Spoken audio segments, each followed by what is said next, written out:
I'm excited to do this. This should be fun. I really dug into your album. So. Oh, good. That's good. Mm-hmm. Well, thank you for doing this. I listened to that the Kestrel Blue interview, and I was like, oh, that's what a great concept. The band's influences are noted as the Joy Division, The Cure, the Pixies, along those lines. But how would you actually describe the music? I would say if you were to mash early 80s post-punk with like mid 90s post-hardcore, that would be a pretty good descriptor of what we sound like. You mix in a little art rock in there as well. That sort of describes what Bonnuit is trying to do. How did that come about? I think our first EP, Bonnuit got together in September of 2020, so right in the middle of the pandemic. We decided to include each other in our bubble, and so those songs evolved without any sort of live interaction. And then we went into the studio in January of 2021, recorded those songs, and then didn't really get to play them until live until June 25th, actually, of 2021. What we found when we played live is that we're a lot more explosive, a lot more chaotic. We got a little bit more edge to us than the songs, the first batch of songs showed on the EP. So we kind of explored that, and then we've been very active playing shows. And so as we were writing more for the live show as opposed to the recorded sound. So yeah, that's probably where I would say our songs have evolved, is that we're more thinking about like the live show as opposed to the listener experience.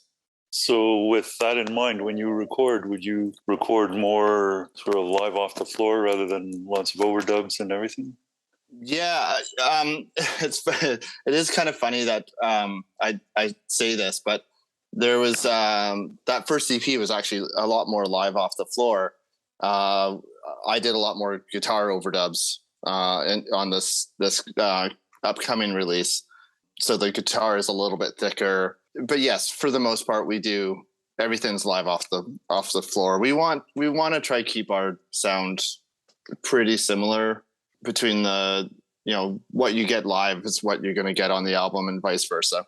Viny, our bass player, this is actually her first band ever, which is amazing because when you dig into the songs, the bass playing is really, really solid. And most of those are her first take on the songs. So Viny being her first band, she felt more comfortable playing by feel. So as Nevada's like, as the thump of the kick drums pressing against your soul, she knows how to lock into that bass sound. And it was going to be way more complicated to match doing it individually. And I think that's the same all around. All three of us play off of each other really well, as opposed to trying to do it individually. I know I have a really hard time. I come from a very improv background in my guitar playing. So I'm always trying to feed off of the other players in the room. So it's really hard to do if I'm just listening to somebody play it. I tend to play kind of behind the beat if I'm trying to just play to a drummer in my headphones. One of the most important parts, I think, of being in a band like this is that chemistry. A couple weeks ago wrote this song just based on Viny kind of like doodling something on the bass. I hit it with this little notes that kind of go against her bass line, and Nevada came in with this sort of rolling drum beat, and within 3 runs we were like, oh, we now have another 3-minute song. And that's just all chemistry. That's all us thinking as a hive, knowing exactly like, okay, the song needs to change right here, and we all just progress into the next bit. It's sometimes it's creepy, to be honest. Get the F out of my head. Actually, stay back in there because I want to finish this song. You are working on new music now. Yeah. So we back in the spring we went up to this place called the Noise Floor on Vancouver Island, or just off of Vancouver Island. and recorded 6 or 7 songs with them. Our songs tend to be kind of long, so even at that point, we were close to having a full length. And then we got back and we ended up writing another song really quick after that. So we booked some time in Victoria here at Burning Rainbow Studios. That's now going to be on the album. And I think we're actually, the song that I was just talking about that we just wrote, I think that one's going to be on the album as well. If not on one of the EPs, that'll be coming out in the next little bit. Yeah. So we talk albums. Yeah, let's do that. Let's talk albums. That's what we're here for. Now, your go-to album. Tell me about that. My go-tos rotate almost constantly, but the one that I chose that I feel like it's a very fall type album is Slint's Spiderland. Slint was a sort of a post-hardcore band out of, oh God, I think it's Kentucky, if I remember correctly. No, St. Louis.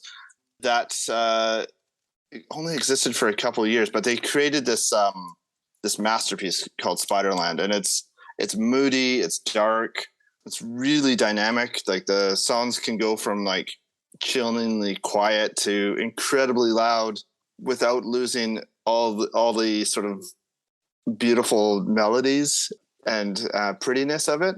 But yeah, it's a really chilling album. I'm actually kind of curious to hear what you thought of this album and if you had heard it before. I had not heard it before. I actually thought that it would fit into all the 3 categories that we're talking about there. Yeah, that's Test of time, an album more people should listen to, and a go-to album. There was a Melody Maker review from when it was released. In there, it said that in 10 years' time, this will be noted as a landmark album. And it is. Yeah, the amount of people who talk about it as being an album that turned them on to this style of music. I mean, the thumbprint of it is all over modern music right now. Were they rather young at the time? Yeah, I think there's a great documentary called Breadcrumb Trail. It's shot by Lance Baines. Like the music, it's just a really moody documentary about this band that he loved as a kid, but they just sort of disappear. So he kind of like finds all the members and gets them to talk. Don't think that they were even 21 yet when they recorded this album. Their faces are all on the cover as they swam in a quarry. Yeah, they all look like very young kids in the picture. Beautiful documentary. Yes, they were all very young, and then they all got kind of burnt out afterwards. Now, an album that stands the test of time. I chose Glenn Branca, the Symphony Number 1. It's actually one of my favorite live albums too. So Glenn Branca is a no wave artist from New York. So what he would do is he would gather just a whole bunch of improv musicians out of jazz, out of rock, just people off the street. He would kind of orchestrate them to be like, okay, you started off, and you'd sort of point off to the right guitars that are tuned to a straight E. You started off, and now guitars over here figure out how to like play with that melody. And then he'd point at the drums, and like the drums would sort of come in, and you might have a saxophone or something else in there. And then he would also be playing along with his guitar. What you get is just these fantastic rise and falls of just improvised music. Every time I listen to this album, it gives me the chills, and I kind of think of like how far like they're so ahead of their time, because I think this album was recorded in I think 81. 81, yeah. So flash forward 10 years in 91. And I should say on this album, Lee Ronaldo and Thurston Moore are both playing guitar on it. So it gives you this like cool little window into where Sonic Youth got their love of improv. and their sense of melody, because what you get is flash forward 91, and Sonic Youth are basically doing this exact thing, but on a much grander scale to a much larger audience. I think Glenn Branca, probably in the 90s, was drawing more people as people were, starting to understand where Sonic Youth was coming from. But, in through the 80s, he was, the no wave artists probably drew like crowds of 20 people to their shows.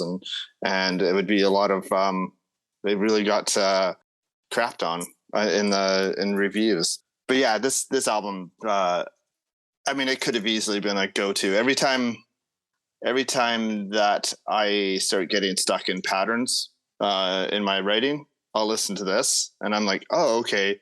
It kind of it like opens a door for me. I'm like, I hear something else and I'll be like, oh yeah, I don't have to play these notes together. I can just free form it. Yeah. I think anybody who wants a really immersive listening experience, go check out some Glenn Branca. And this album, especially, it for a live album is just fantastic. And I think it stands the test of time. What are your thoughts on it? I found that on every listen, I heard something new. Mm-hmm. Every single listen. That was actually one of my questions for you as a musician. Mm-hmm. What do you hear when you hear not necessarily this album, but this type of music? I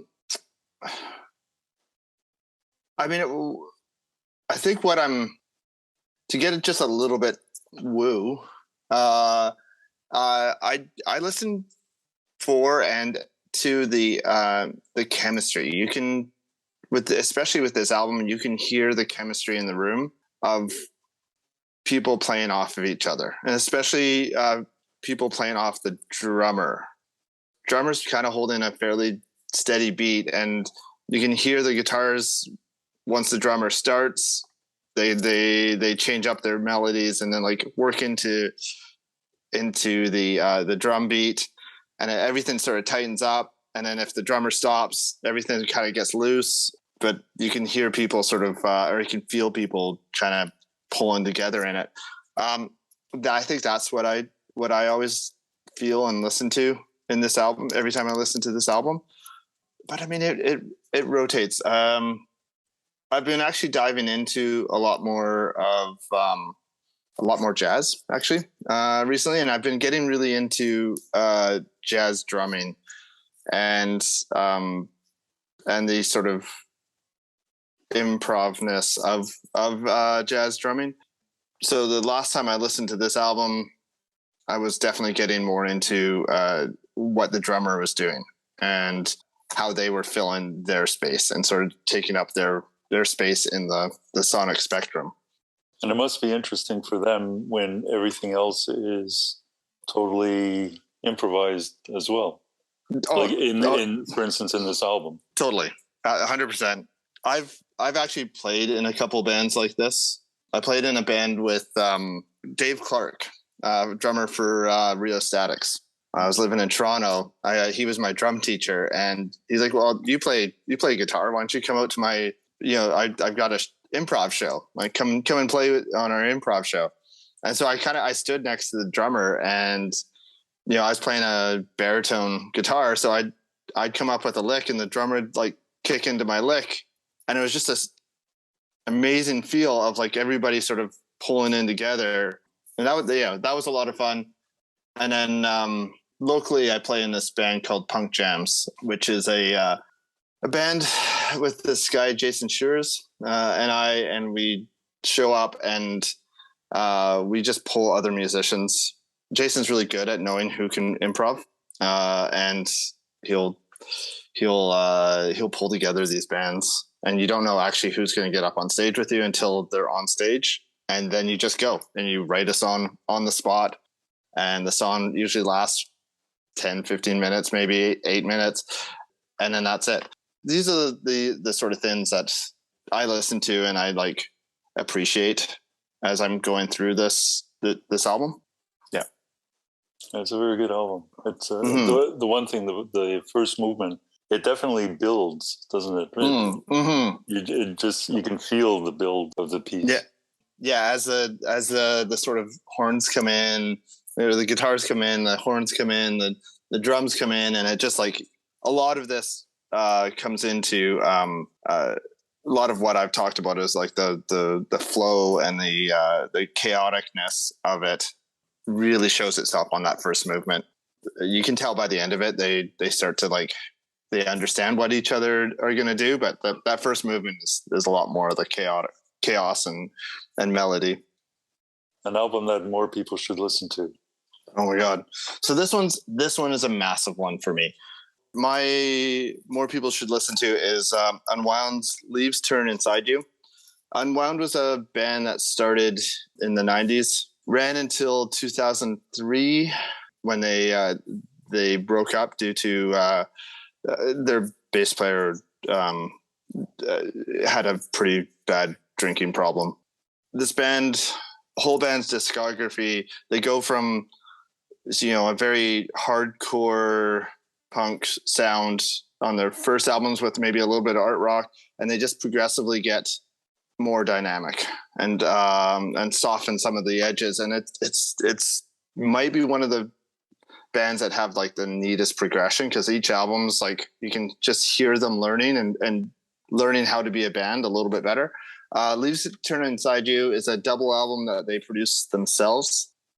They had by this point they were on Kill Rock Stars, and by this time Sleater Kinney and Elliott Smith were blowing up, and so Kill Rock Stars had a lot more money to sort of give them, so they built their own studio and spent 2 or 3 years making this album.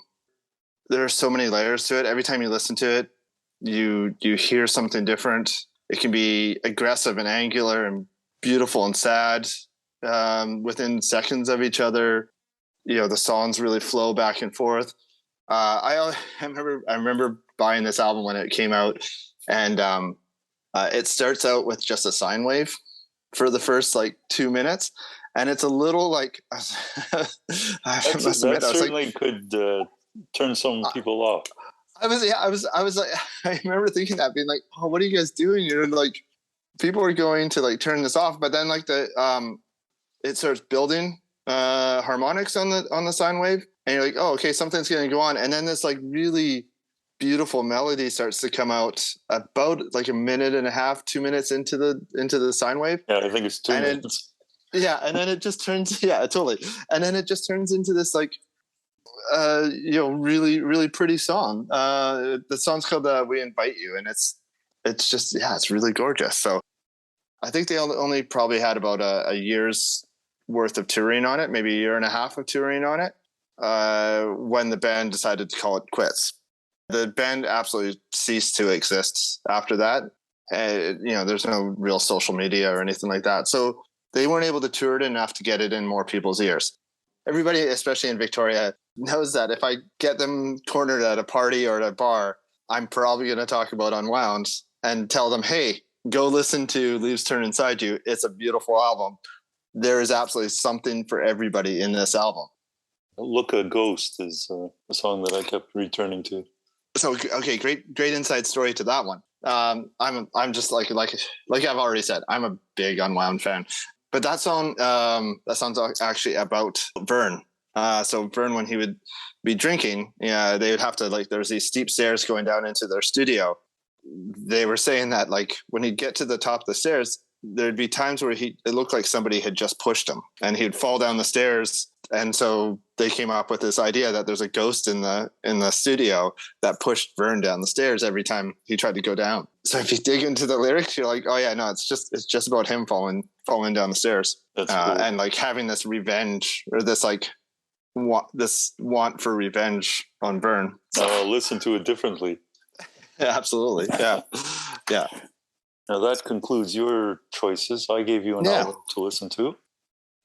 I gave you Medeski, Martin and Wood, their debut, Underground. I love this right off the bat.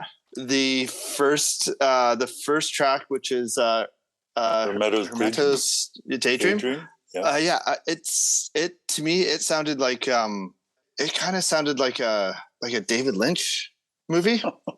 In some ways, like it there's an anxiety that they play with that I really really enjoyed. I landscape for a living outside of my playing music. Right. And so I'm like, I've always got an earbud in, and there's a few times in it where like I couldn't understand why I was so jittery. And it's this album is just like, it's just filled with like, oh yeah, just a ton of anxiety. And I'd love to see this played live. Once again, me getting into jazz, the drumming I found really, really interesting. They're doing like crazy things. I would guess to talk music theory, which I don't know that much about. Like crazy triplets, and there's all three members are kind of playing off of each other. They're almost battling for space all the way through the album, and I think that creates a lot of the anxiety. I think it was on it's either The Saint or all right. There's a really driving piano piece on it, and it's almost galloping. It's almost this galloping piano, like it kind of feels like a wave kind of constantly crashing over you. I just had this like vision of surfing and the waves are kind of just you're getting pummeled by waves as you're trying to get out of the wash. And that's what I sort of felt like a lot on a few of these songs, is that somebody's taking over, and it's just like this like very pushing beat to them. That's a good description about the waves. Yeah, thanks. I enjoyed. I really really enjoyed this album. I've been like listening to a lot of this one so that we could talk about it, but I'm actually gonna go try find this on vinyl so that I can have this in my collection. Well, that's good. I'm glad that you found an album here that you like. Yeah. It seemed not too far away from the Glenn Branca type sound. Maybe a little more that's right. A little more driving and maybe a little less improvisational. Yeah. But the same sort of idea. As a guitarist, you may be interested. They have one with John Scofield. Oh, okay. So it's called Medeski, Scofield, Martin, and Wood. Louder. Okay. Right. Yeah. I they got one with I'm Wikipediaing it right now. Okay. They got one with Nels Cline too. Yes, that's right. I was just going to mention that one too. Yeah, Nels Cline is definitely a guitar hero of mine. I'd love to pick that guy's brain. I'm gonna dive into these ones for sure. All the jazz that the sort of improvisational and like free jazz that I've been listening to is and jazz fusion sort of thing. It's I really really enjoyed it. It's so is it jazz that's more guitar based? Well, one of my really good friends here is a guy named Shane Krause, and he does saxophone. He does saxophone, but he does baritone oboe. And we'll go off and play with just random jazz artists all over the place. And he's been really turning me on to more pree jazz and like woodwind based jazz. Like I said, I'm just opening up myself to this whole new universe of music that I've being a tried and true punk rocker for so long. I'm enjoying the letting go of the if it doesn't have a guitar, it's not worth it. Well, the one thing about jazz, there's definitely something out there for you to enjoy. It's just a matter of exploring, and often it is starting with one instrument and then finding an album that you really enjoy and seeing who's playing on there, and then like a tree, and trying to figure out where the different branches go. The more I look into it, the more it's not too far from all the stuff I'm listening to anyway, with be it the Glenn Brancas or the a lot of the sort of more avant-garde noise artists that I listen to quite a bit. Like there's a band in Nanaimo called Anunnaki, who are just a two-piece. It's a baritone guitar and drums, with the drummer plays some synth as well, and it's just very free form, and it can get very mind melting. But then also, like, Arlen is just such a solid drummer. He really pulls it together in a very like jazzy type way. That's cool. Yeah, I'll have to look into that one. Yeah, that could be also on my need to listen, is anything from Anunnaki. Well, thank you very much for doing this. I've enjoyed speaking with you. It was my pleasure. I've enjoyed like digging into your album. I'm glad that I got to like talk about some of my favorite albums. Yeah, so this has been great. Good. Thank you for spending time with me. Bye-bye. Right. Bye.